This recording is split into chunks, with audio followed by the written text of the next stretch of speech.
So to introduce Dr. Gowland, Dr. Max Gowland, he's the author of the report being launched today, shining a light on the nutritional power of nuts, seeds, and dried fruit. I know Max shares our passion that we all have, I think, in this room for nutrition. Having gained his PhD in microbial antibiotics in 1979, Max has spent an amazing career spanning 40 years in product development and research. And in the course of that career, has helped to raise awareness on the importance of nutrition to health and well-being. In this, his latest report, Max has scanned more than 100 nutritional science reports and research studies to determine the role that nuts, seeds, and dried fruit can play in helping create a healthier nation. So without further ado, I'd like to hand over to Max. Thank you.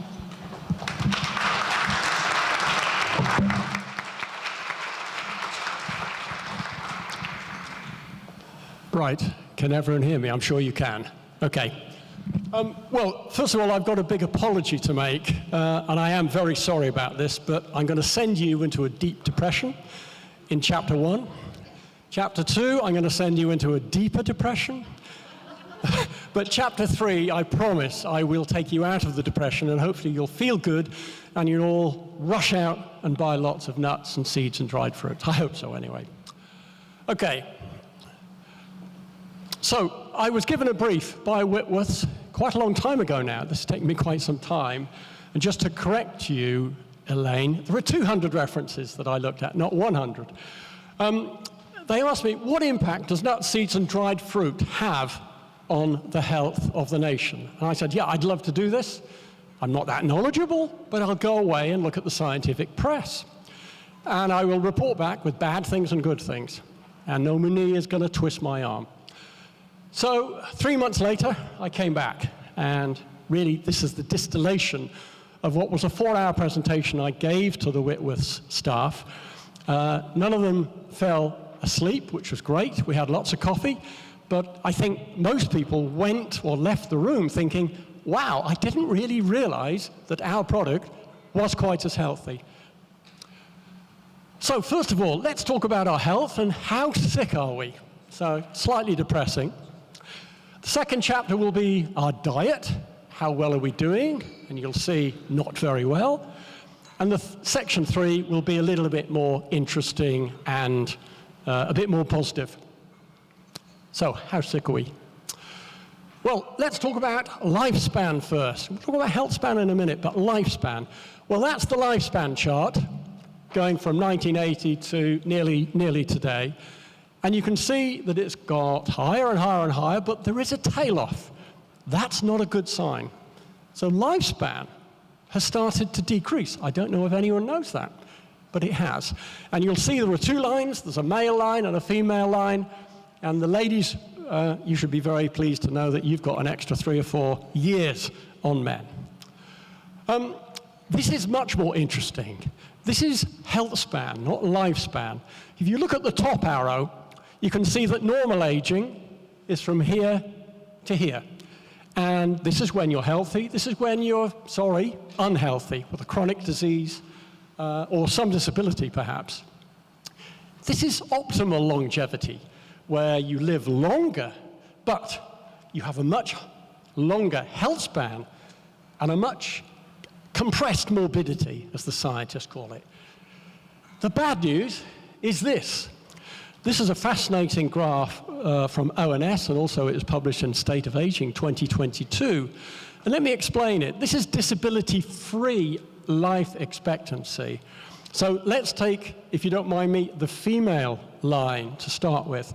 What this is saying is around 2008, the average woman would live to about 65 years old, perfectly healthy, and then she would acquire a chronic disease, serious chronic disease, or a disability. 65. Unfortunately now, the average woman will only live to about 60 years old before she enters the chronic disease territory or disability. So women have lost 4 or 5 healthy life years. That's a dramatic and very negative picture. Men haven't lost quite as much, but both are going down. That's not good. So, unfortunately, what drives it isn't infectious disease, it's chronic disease. And I've got a whole list of chronic diseases. I'm not going to go through them all. You probably know most of them. But I've got at the top obesity, which some say is a disease, some say it's not a disease. But it drives a lot of chronic diseases. That's the problem. We have good old type 2 diabetes. We've got cardiovascular disease, massive. We've got hypertension, high blood pressure. We've got something which not all of you are aware of, NAFLD, non-alcoholic fatty liver disease. We've got cancers. We all know 1 in 2 of us will end up with some sort of cancer, not very nice. And mental health. There are others. If this was 3 hours, I'd love to do them all. But let's just quickly go through some of these. Well, the first metric I want to share is 53% of people are on prescription medication. So that's the first metric which says we're not doing that well. This is something that I've borrowed with pride from Henry's incredible report on the National Food Strategy. And this is basically a distribution of weight. This is BMI along here, and this is the amount of population. Go back to the 50s, you can see that everyone had a really good weight. There's a little bit of overweight there, nobody in the obese territory. Go to the 80s, it's about 50-50, with quite a lot of people, maybe 4 or 5% sneaking into the obese territory. But let's go to today. Wow. That's one of the most dramatic graphs I have seen for a long time. I'm not going to say much about it apart from look at the 30 to 40 and look at the 40 plus. This is not a good place to be, and it is a worsening crisis. So let's get going. First of all, let's talk quickly about type 2 diabetes. Now, we have about 4.3 million people right today living with type 2 diabetes. And unfortunately, we have 14 million queuing up with pre-diabetes. And certainly, the doctors and the scientists are saying 20% of those pre-diabetics will enter type 2 in about 5 years. The cost is huge, £14 billion. It will only get worse. And we know that since the 70s, obesity and diabetes have tracked together. And there is enormous debate outside this room. Does obesity cause diabetes? Does diabetes cause obesity? And if you talk to Chris Askew, who's the top man in Diabetes UK, he said the latest figures show that we're in the grip of a rapidly escalating diabetes crisis, with spiraling numbers of people now living with type 2 and millions at high risk.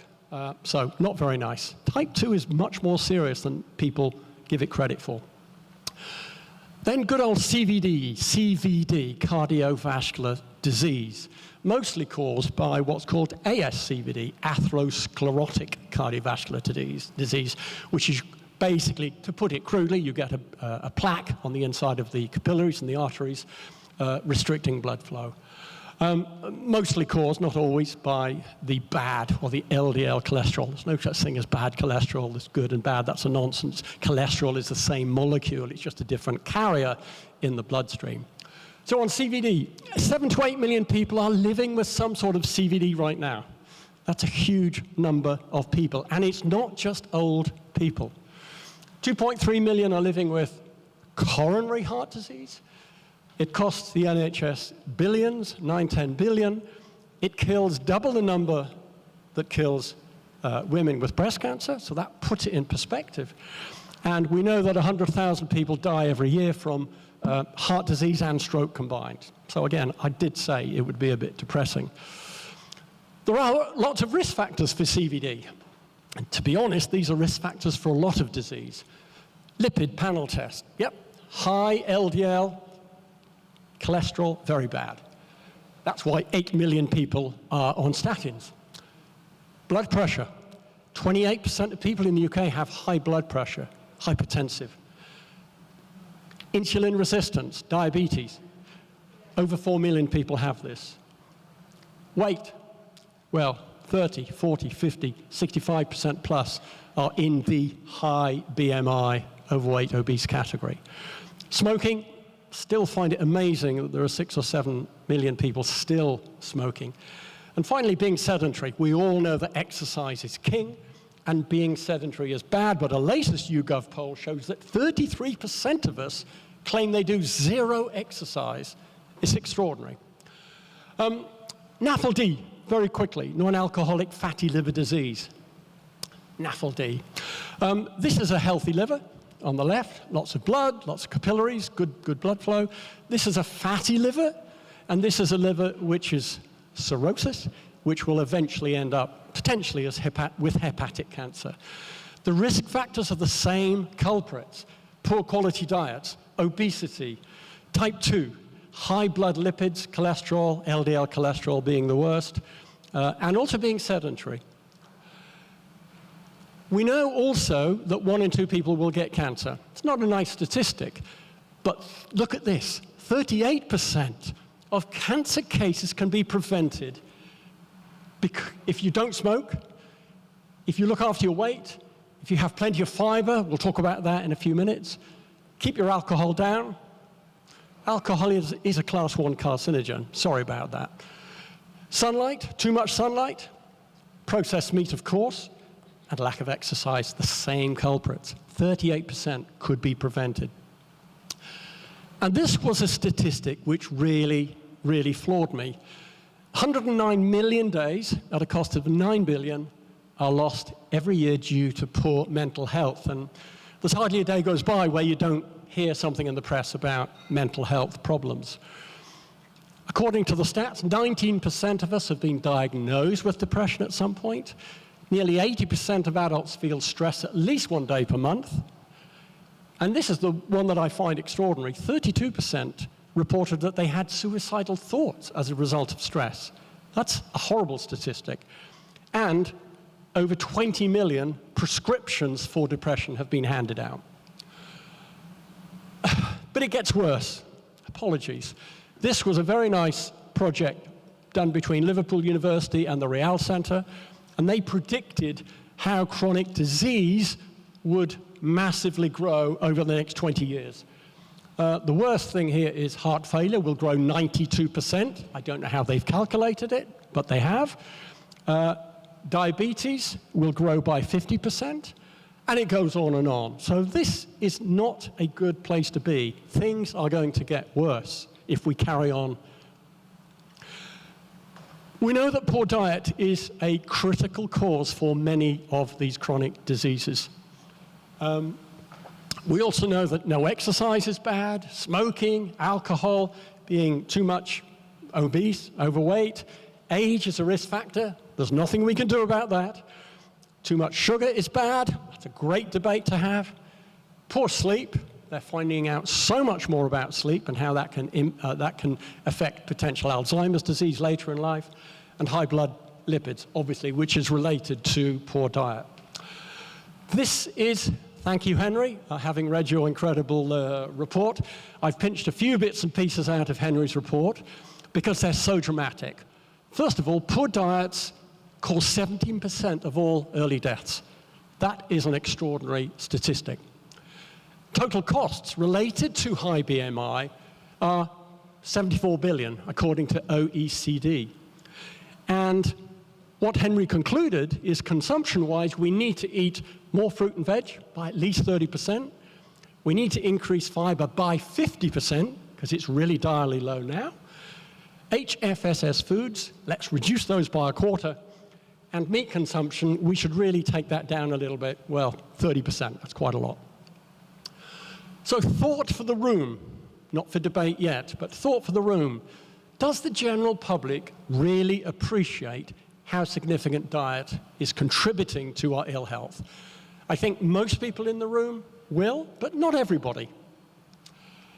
Section 1 is over. Now let's go into a deeper depression when we start talking about our diet. This is a slide I always use when I'm presenting on health because it's so simple and so dramatic. Sylvia Bolly, or Dr. Bolly, quite a renowned GP or MD in the US, she was talking about health and pharmaceuticals and diet, and she said, even if I give you medicines, all I'm doing is sprinkling a little bit of water on an oil fire because the fire is being fueled by a bad diet. So what should we be consuming? Well, I think that everyone in the room knows this, so I'll go through it quickly. We want our 5 a day, we know that. We want to eat fiber, more fiber. We want protein, healthy protein. We want dairy, maybe some alternatives. We want to get fat into our diet, not trans, not saturated, but healthy fats, oily fish, for example. And we certainly need to be limiting sugary, sweet, salty food. If you look at the NDNS, most of you will know NDNS, National Diet Nutrition Survey, run by Public Health England. It shows that the diet does not meet recommendations. Now, according to the NDNS, in addition to obesity, the average UK diet is a leading factor in many disease states, including CVD, stroke, type 2, and indeed some cancers as well. Let's quickly mention obesity and overweight again. This was taken from, I think, an NDNS survey. This is the percentage, and along here are age groups, and there's male and female lines or graphs. Top line is the problem is that there is overconsumption of calories. That's slightly controversial these days. There's a lot of people going around saying it's nothing to do with calories. I'm afraid it's got a heck of a lot to do with calories. Not always, but mostly. According to the NDNS, men are eating 246 kilocalories too much, and women 125 too much. That is the average, just the average. If you eat more calories, I'm a great believer in the first law of thermodynamics, then it will add weight. And obesity and type 2 diabetes leads to about 800,000 cases of cancer every year, according to Diabetes UK. Now, this was about 5 slides before, but because of timing, etc., I've tried to squeeze it into 1 slide. This is basically summarizing the output from the NDNS studies in terms of we're eating too much and too little. So too much, I just talked about energy. Far too many calories on average. Sugars, we should be eating less than 5% energy from sugars. We're eating between 10 and 12%. Salt's a bit of a disaster. We should be aiming to get well below 6 grams, not 6 grams, but below 6 grams. On average, we're eating 8.4, which means there's a lot of people eating 10, 11, 12, 13 grams of salt, and they'll be well on to a stroke later in life. Then saturated fats. I don't get too excited with this. We should be eating less than 11% of energy from saturated. We're doing about 12%. And saturated fats have been overly vilified, perhaps, in the press later. That's for another discussion. Protein, we're eating a little bit more protein. I think protein's fine. If anything, I think the RDA for protein is too low. That's controversial. But this is the interesting territory. What are we eating too little of? Well, we are not getting our 5 a day. If you look at the NDNS statistics, 71% of us are not eating that 5 a day. I'm sure I'm one of them. Oily fish. We should be eating about 140 grams every week. We're eating about 56 grams, and we need the oily fish because of the DHA and the EPA. These are the long-chain fatty acids for vision, for brain, for eye health. Fiber is an absolute disaster. We should be aiming for 30 grams. We're getting about 19 on average, which means there's a lot of people eating maybe 6 or 7 grams. And this is something which isn't talked about enough, vitamins and minerals. I did an analysis using the NDNS data, and there are 7 vitamins and minerals where 70% of us are not getting enough. We're not getting that RDA. A lot of people don't know that. So this is the percentage of people in the UK not getting the RDA on all these vitamins and minerals. That's data. It's data from the NDNS. And the real culprits are magnesium, iron, zinc, vitamin D. I think everyone knows we're not getting enough vitamin D. Vitamin E, which protects cells against damage. Biotin, and also selenium. I would love to talk for 4 hours just on that chart, but I'm not going to, don't worry. And the reason I get excited about micronutrients is that they perform a lot of biochemical reactions within our system to help with our immune function, our bone health, muscle health, cognition, protection of cells, digestion, blood health, etc., etc. Again, that's a separate presentation. So what do we need to change? Very simple. Less calories, less salt, less sugar, and also less unhealthy fats. What do we need more of? More fruit and veg, more micronutrients, more fiber, and more healthy fats. So that's a very, very grandiose summary. So, a couple of quotes here from the US CDC, Center for Disease Control. They say that 70% of these chronic diseases we're talking about could be prevented by better diets. And the Global Burden of Disease study, I'm sure some of you are aware of this, a diet low in nuts and seeds accounted for over 300,000 deaths in the EU. This is not me saying it, it's not my data, this is data from the Global Burden of Disease study. I don't know how they calculated it, but it's quite an impressive and dramatic statement to make. So, again, thought for the room, not for debate yet. Perhaps we need to focus on what we're not consuming enough of, just as much as focusing on what we're consuming too much of. Section 3, last section, nuts, seeds, and dried fruits, the science. Okay, so what's in nuts? Now, this is a very, very simple, oversimplified waterfall chart. It's quite crude, but I wanted to give you a quick rundown on what's in nuts. And a lot of this will apply to seeds as well. I didn't want to put a chart up with millions of figures because that would be boring and nobody could see it anyway. So, first of all, the average nut contains a lot of protein, anything between 15 to 20%. There's a little bit of saturated fat, not a lot. There's a lot of MUFAs and PUFAs, mono and poly unsaturated fats. These are good, especially the polys. These are really good. There is fiber. I think I got that wrong. There's anywhere between 5 and 10% fiber, so be aware of that. I must have used the wrong nut here. And there's a little bit of water and carbs as well. And there's a little bit here for micronutrients. One of the hero nutrients within nuts, and indeed seeds, are the micronutrients. Things like potassium, magnesium, manganese, folate, thiamine, vitamin E, and so on. These are really, really important nutrients. And this allows us to make legal health claims. I don't know how many of you are aware of EFSA. That's the European Food Safety Agency, the European equivalent of FSA, if you like. And to make a legal health claim on any food or supplement, you have to be very, very, very careful and only follow what is in the, I think it's about 250 health claims that are on the EFSA and the FSA site, and the strict rules for what you can and cannot say.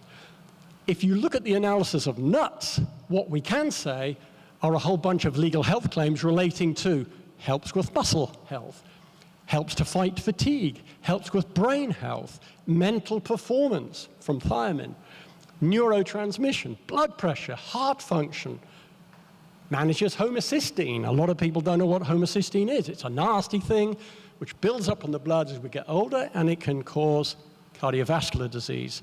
If you take B6, B12, and folate, they keep this horrible thing under control, for example. There are some materials in nuts which help manage and lower cholesterol. Yes, I'll have some of that, and immunity. And I single walnuts out on this because they are quite special. They have a very nice EFSA claim, which allows them to say walnuts improve the elasticity of blood vessels. We want elasticity. We want it. We don't want stiff arteries and capillaries. So on with some of the simple science. And this is, again, I apologize because I've distilled and distilled as best I can. Nuts lower mortality risk from heart disease. That is a fact. I am 100% convinced, having looked at all the papers. This is just one graph showing 4 massive studies, epidemiological studies, everything from the Adventist study to the nurses study to the Chinese study. And what they concluded is that nuts may be among one of the most cardioprotective foods in a regular diet. This is more and more nut intake. This is relative risk. So we want to make sure the risk goes down. As you can see, the more nuts you get, the risk of cardiovascular disease goes down quite significantly. There are other tests. This is a lovely meta-analysis, which is where scientists put a lot of tests together. And this is a 2023 up-to-date study. And basically, this is just more and more data showing that cardiovascular events, mortality, CVD, stroke mortality, fibrillation, all of these are associated with nuts. More nuts, the less disease. LDL cholesterol, like I said, cholesterol is good in one way. We would not be alive without cholesterol, so just be aware of that. We want some cholesterol, otherwise we would be dead. It's as simple as that. But we don't want too much, and we don't want what they call the LDL, the bad cholesterol. So there was a clinical trial done quite a long time ago at Loma Linda University, and it showed that a walnut diet lowered cholesterol by 12%. That's a lot. And lowered LDL-C, LDL cholesterol, by 14. Since then, over 40 clinical tests have been done, and the latest meta-analysis on 25 showed that 67 grams of nuts lowered cholesterol by 5% and LDL cholesterol by 7%. I would very much like to have that, because nobody wants high LDL. And that was backed up by a lot of RCTs. The nutritionists will know what they are. These are the randomized controlled trials, which some see as the gold standard. So the conclusion from that is the meta-analysis findings indicate that there is a dose-response relationship between nut consumption and the reduction of cholesterol levels. If there's a dose-response relationship, then some people will say that's causal rather than just associative. Type 2 diabetes. Can nuts help here? Yes, but not as powerful as CVD. These, again, are just some nice graphs I've put together for you from the Nurses' Health Study, the Shanghai, the Physicians' Health Study. And this was done over many, many years. And you can see with higher and higher nut intake, you can see that the relative risk goes down. Not as dramatic as CVD, but there are more data. NHS, it's not the National Health Service, it's the National Nurses Health Study, 1 and 2. Walnuts, 2 servings a week, minus 24%. Chinese study, minus 20% risk of diabetes.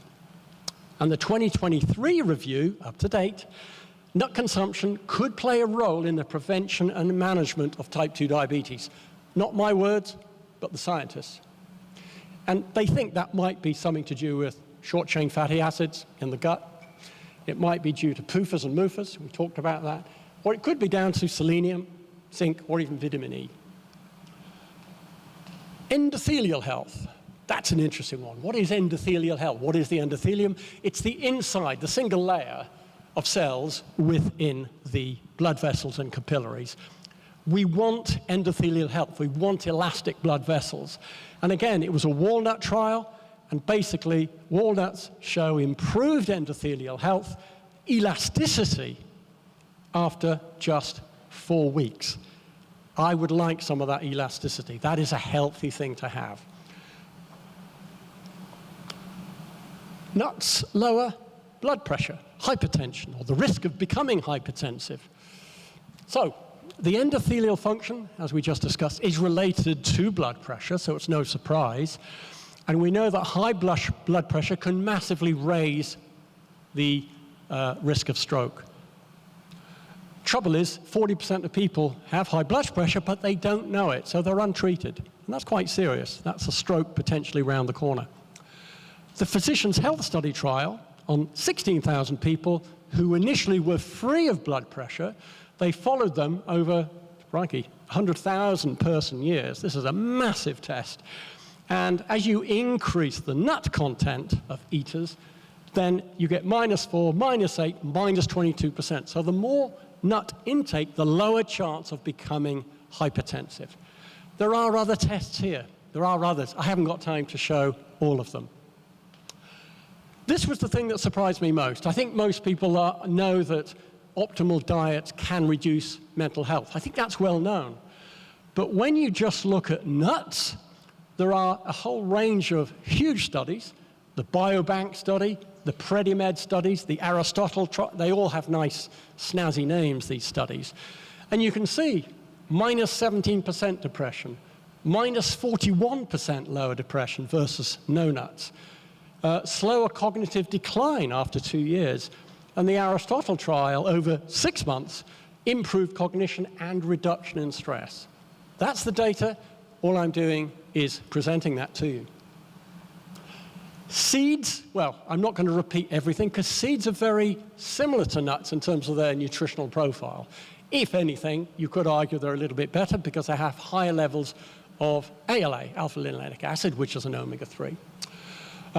I couldn't find one single seed trial, but there was a huge seed-nut combined trial, which I'd like to very quickly present. Eric Arneson was the key author. Again, it's bang up to date, which is great. And this is 15 observational trials and a bunch of RCTs, randomized controlled trials, with very long follow-up times from 3 to 32 years. So this is a nice piece of work. It must have cost tens of millions to do this. And this is a forest plot, which I know the nutritionists will love to get into. I'm not going to get into it, but basically, if all the orange squares are on the left-hand side of this dotted line, then that's a good thing. That means nuts are doing the right thing. But in summary, nuts and seeds together showed minus 19 CVD, cardiovascular disease, CVD death, less coronary heart disease, minus 18, minus 25, and minus 9% stroke and minus 13% stroke death. So again, nuts and seeds combined are showing a fantastic health profile. So the authors concluded that the consumption of both nuts and seeds have a probable causal relationship, that's powerful, with reductions in both CVD, cardiovascular disease, and coronary heart disease. This is an interesting slide. Well, where's all this benefit coming from? Well, yes, a lot of it will be coming from fiber, and this is a little comparison I made just for fun, using the Widdowson tables, where I looked at the nutrient content of nuts, and I compared it with vegetables. We all know veggies are healthy. And we know, and this is a crude average, but basically nuts contain around double the amount of fiber of veggies, 7 times more protein. But look at the micronutrients, the vitamins, the minerals. 40 times more biotin, 10 times more manganese, 30 times more copper. I'm not saying let's throw out veg. What I am saying is that nuts are very, very power-packed with healthy nutrients. And a lot of the health benefits will probably be due to the combination of some of these micronutrients. We know that all the heart associations around the world love nuts and seeds. Take the BHF in the UK, include nuts and seeds as part of our heart healthy diet. The American Heart Foundation Association, nuts and seeds could actually help reduce heart disease. Final chapter, dried fruits. This is always the more difficult one to talk about, of course. But let me talk about it and see what you think at the end. So if you look crudely at the dried fruits nutrient profile, first of all, they're full of polyphenols. If you talk to Zoe, if you talk to Professor Tim Spector, he is a great fan of polyphenols. They are very, very, very healthful phytonutrients. And they exist as quite high levels in dried fruits. Dried fruits also contain fiber, a good dose of fiber, but also they contain quite high levels of some of these fantastic micronutrients again. Again, because of the nutritional content, this allows the manufacturers to actually make legal health claims, the FSA and the EFSA health claims, for immunity, immune function, muscle, energy, bones. They can't talk about osteoporosis, of course, that's a disease, but they can talk about bone health and strong bones, protection of cells against damage, against oxidative damage. It's oxidation which basically ages us.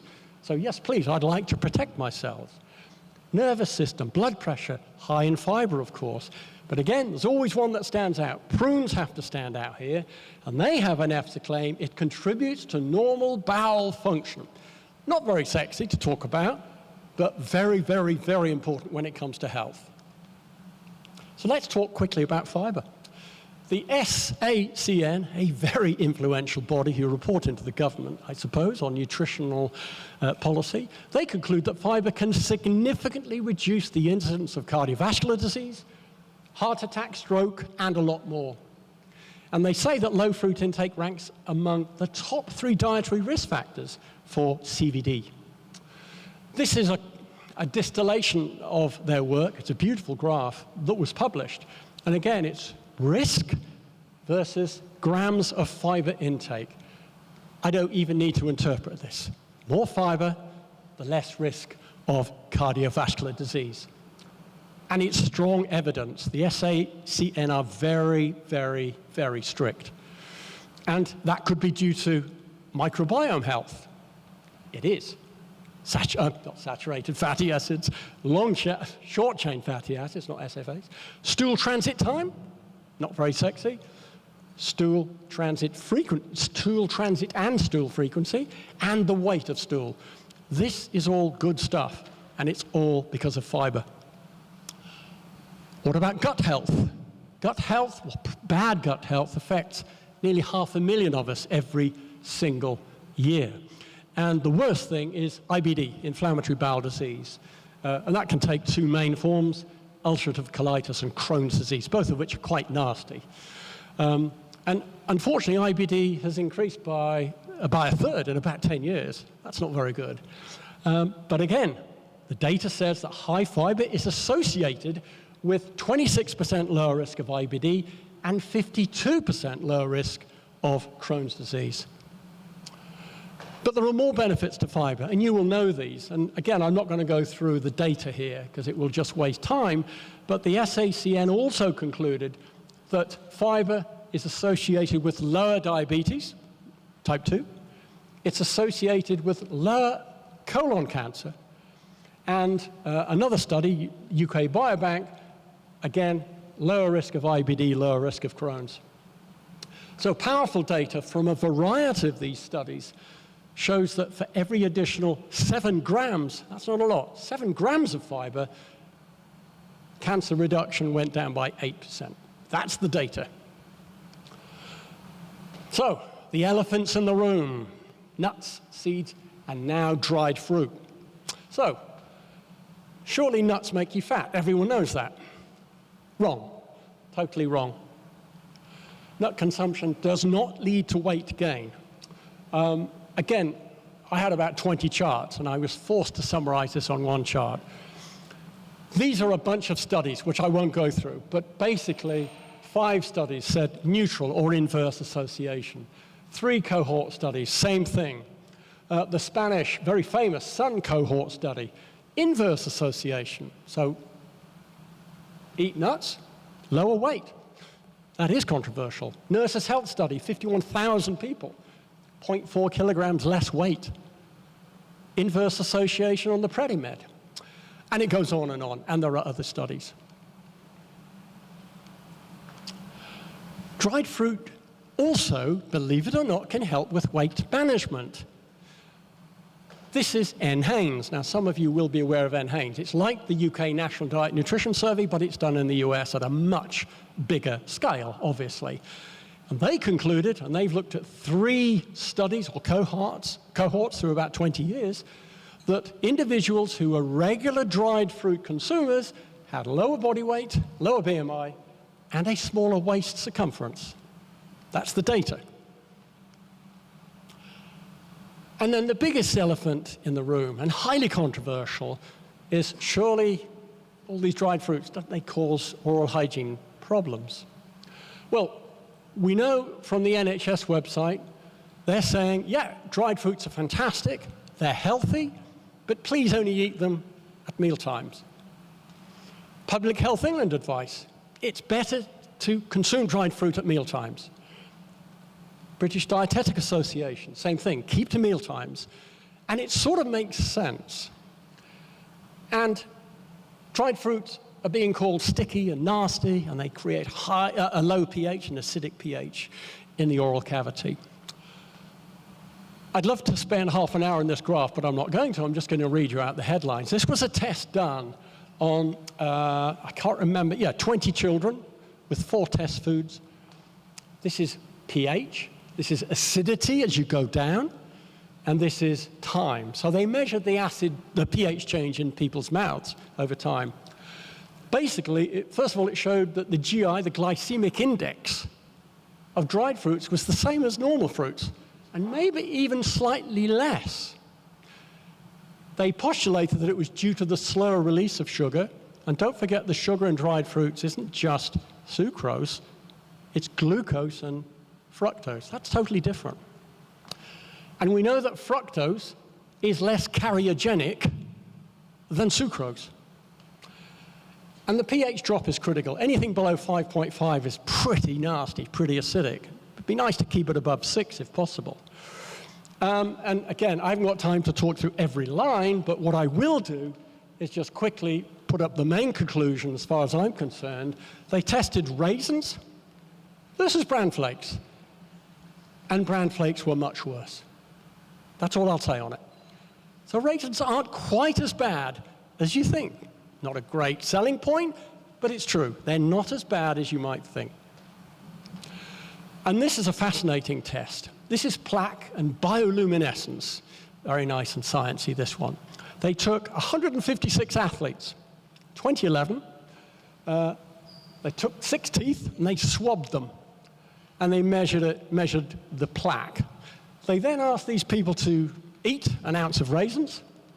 They waited 15 minutes, and they swabbed the teeth again. And using bioluminescence, they said, how much plaque is there? There was 43% less plaque on those teeth after eating raisins. That's surprising. They took same people, a few days later, did the same kind of test, but they said, just drink a bottle of water. And obviously, after the water, there was no change in plaque level. So eating raisins, you actually ended up with less plaque on your teeth. I'm the messenger here. I'm just saying what the science said, that's all. And having too much plaque is bad. Plaque is bad. Plaque can generate acid. We all know that. So both control and raisins, of course, where there's plaque, there is still a caries risk. We all know that. But the raisins was less risky. And Wu, that's not we, that's Professor Wu, concluded that raisins do not increase the risk of caries. Stickiness. Surely they're sticky, and they stick on your teeth for ages, and therefore it's going to cause problems. Again, 48 snack foods were tested for stickiness and clearance rate. Dates ranked about 15 out of 48, and raisins ranked 29 out of 48. I won't go through the 48 foods, we'd be here for the next hour, but basically that shows that raisins and dates were about midway in the table. Yes, of course, they're slightly sticky. Everything's sticky to some degree, but they're not as sticky as most people believe them to be. And Sadler and Lovegrove did a massive systematic review on this very subject, and they concluded that there was limited data to suggest that dried fruits are any worse than any other snacks. But more data is needed, as usual. So thought, based on all of this evidence that I've presented, are nuts, seeds, and dried fruits really the unsung heroes of nutrition? I personally would believe they are. So, the situation. Poor diets cause 17% of premature deaths. That's a horrible statistic. Fiber intake, we know, is far, far too low. And we know that 70% of the UK population are failing to reach the recommended daily allowance on 7 essential micronutrients. We've talked about nuts, seeds, and dried fruits and all the super nutrients, from fiber to vitamins to minerals to linoleic acid, omega-3, ALA, and protein. We haven't talked about protein a lot. And the benefits, which I have literally seen on the science literature, like I said, 200 references: cardiovascular health, blood pressure, type 2, bad cholesterol, NAFLD, endothelial health, cognition and mental health, GI health, cancers, and even weight management. So for the room, could increasing the consumption of nuts, seeds, and dried fruits help more with this horrible burden of disease than we realize today? And if so, how do we turn this understanding into a real, tangible consumer behavior? Well, certainly my recommendation would be to revamp the 5 a day. Revamp it rather than create another new campaign. Because I think we'd all agree we have to try and reduce the disease burden, which is horrific. We know that more vitamins and minerals and fiber, as per the WHO, is required. We need more of this. And the 5 a day, launched by Sheila Reddy many years ago, 20 years ago, some will say has been an unmitigated success, but Sheila Reddy herself, in a recent Guardian interview, has said it's not been successful at all. So everyone is aware of it, but very few people follow it. 71% are not following it. We're not getting our 5 a day. We know that the products we've just talked about, the nutrient density is very, very high. There are lots of goody nutrients in nuts, seeds, and dried fruits, and we believe this could help health. So I would hand the baton now over to industry. As far as I'm concerned, I'm bowing out. I want to hand it over. I think I've done a little bit of the science. And I have to say, when I first did this, Elaine, I was flabbergasted at how many health effects we had from nuts, seeds, and dried fruits. So I hope you found it interesting. Thank you very much. Thank you so very much.